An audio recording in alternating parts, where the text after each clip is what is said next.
because there is no one. So present, I guess, your arguments for second degree to Scott 1. Sure.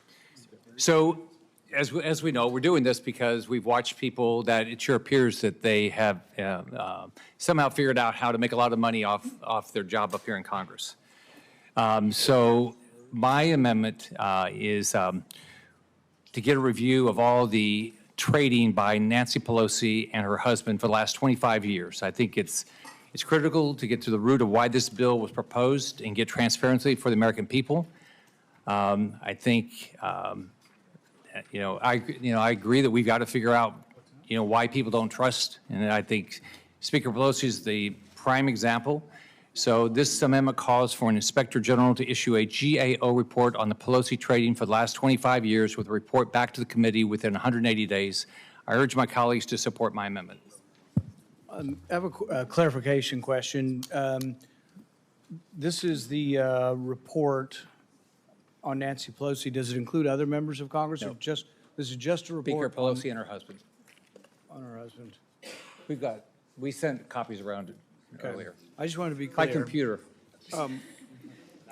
But we have, we sent it by computer and we can pass out copies. I guess my only problem in the thing about it is I think it's driven by a lot of, like, for example, there are wealthy people in the Senate who people say, oh, look at all the money he's got. And they have gotten very rich over the last 20 or 30 years they've been in office. But the particular person, I'm not going to mention the name, is married to a very wealthy woman and her family. And it's like, there is an explanation. But online, everybody's like, how did that guy get to be so rich? And I worry about targeting one person is the only thing. I don't say that in a mean-spirited way. I just worry about going after one person as opposed to a report on stock investments or more generally than going after one person. But, excuse me? Well, I don't know.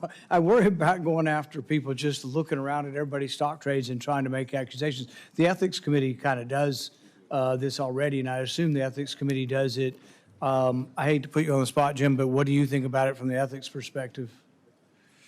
Yeah, I can't speak to the House perspective. For those of us that have served in the House know the fun of being in the House and their dual committees and what they do on ethics.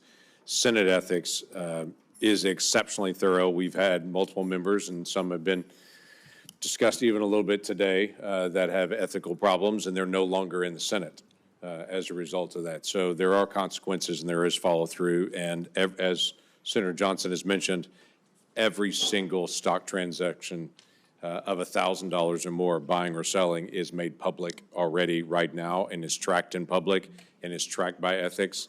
And any question that comes up on a hearing, a meeting, and anything else that happens with any member of the Senate, if there is something that happens and then they trade in that stock later, it is actually brought to ethics and we follow up with those individuals. And any individual that's in the Senate knows full well that owns stocks, the pressure that they're under constantly, the microscope they're under, and any of their trades. So no, this is very tracked in the Senate.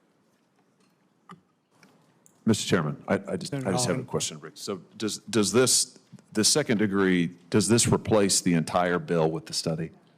No. Oh, it's in addition. So it leaves everything in place and it does the study? Yeah, just ask this study. And what happens to, what about you, Scott Amendment number 1? Does this replace all of that? Yeah. Yes. Okay, so it strikes, Scott Amendment number 1. Was to cover, was to cover the people in the legislature. Federal, well, no, Scott Amendment number 1 is federal employees. So it would recover National Guardsmen, Army Reservists. It would cover postal services. No, active duty only. Active duty only. So what survives of that in this? Are we still going to cover Guardsmen and Reservists and? Okay. Yeah. So Scott, second degree, replaces Scott 1. We're not voting on anything Scott 1. Correct. Okay. Further discussion? Ask a roll call. Okay. Clerk will call the roll. Senator Johnson. Aye. Senator Langford. Aye. Senator Scott. Aye. Senator Hawley. No. Senator Moreno. Aye. Senator Ernst. Senator Moody. Senator Peters. No. Senator Hassan. No. Senator Blumenthal. Senator Fetterman. Senator Kim. Senator Gallego. Senator Slotkin. Senator Paul. Aye. Mr. Chairman, on the vote of those present. Mr. Chairman, on the vote of those present, the yeas are 7, the nays are 8. On the vote by proxy, and for the record only, the yeas are 0, the nays are 0. On this vote, the yeas are 7, the nays are 8, and the amendment is not agreed to. Mr. Chairman? Say again? Senator Scott. Okay. I withdraw my secondary amendment to Scott 1. I'd like to call up Scott 2. Yeah. Okay, can you explain it to us? I withdraw Scott 1, but yeah, Scott 2, this amendment provides for an exemption of the president, the vice president, and their spouses and dependents. Look, I've been very clear about my concerns about the provisions of this bill that give Democrats another weapon to attack President Trump and Vice President Vance. After Russiagate, fake impeachments, baseless witch hunts, indictments, the last thing we need to do is give Democrats more weapons to attack the president. We can ban stock trading for Congress, but let's don't give more weapons to Democrats to attack President Trump. I urge my colleagues to support my amendment. I will oppose the amendment, not because I want President Trump to be investigated and divested and all the things that this bill would do. I'm going to oppose the final bill because I don't want him to be included in any of this. But on the amendment, I think if it's good for Congress, we had to apply it to everybody. I'd go the president, I'd go the courts, I'd go to all the staff. I'd put everybody under it. The more the better to spread it. But on this particular one, I'll end up voting no because my opposition to the final bill will be my opposition to Donald Trump being involved in any way. Any further discussion? If not, the clerk will call the roll. Senator Johnson. Aye. Senator Langford. Senator Scott. Aye. Senator Hawley. Senator Moreno. Aye. Senator Ernst. Aye. Senator Moody. Senator Peters. No. Senator Hassan. No. Senator Blumenthal. No. Senator Fetterman. Senator Kim. No. Senator Gallego. Senator Slotkin. Senator Paul. No. Mr. Chairman, on the vote of those present, the yeas are 6, the nays are 9. On the vote by proxy, the yeas are 0, the nays are 0. On this vote, the yeas are 6, the nays are 9, and the amendment is not agreed to. Now we're going to vote to adopt the Hawley substitute as modified. The clerk will call the roll. Senator Johnson. No. Senator Langford. No. Senator Scott. No. Senator Hawley. Senator Moreno. Senator Ernst. Senator Moody. Senator Peters. Aye. Senator Hassan. Aye. Senator Blumenthal. Aye. Senator Fetterman. Senator Kim. Aye. Senator Gallego. Aye.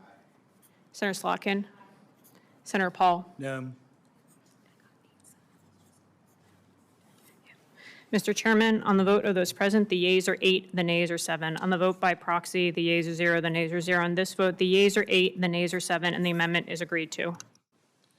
We'll now vote on final passage as modified. Clerk will call the roll. Senator Johnson. No. Senator Langford. No. Senator Scott. No. Senator Hawley. No. Senator Moreno. Senator Ernst. Senator Moody. Senator Peters. Aye. Senator Hassan. Aye. Senator Blumenthal. Aye. Senator Fetterman. Senator Kim. Senator Gallego. Aye. Senator Slotkin. Senator Paul. Senator Paul. No. Mr. Chairman, on the vote of those present, the yeas are 8, the nays are 7. On the vote by proxy, and for the record only, the yeas are 0, the nays are 0. On this vote, the yeas are 8, the nays are 7, and the motion is agreed to.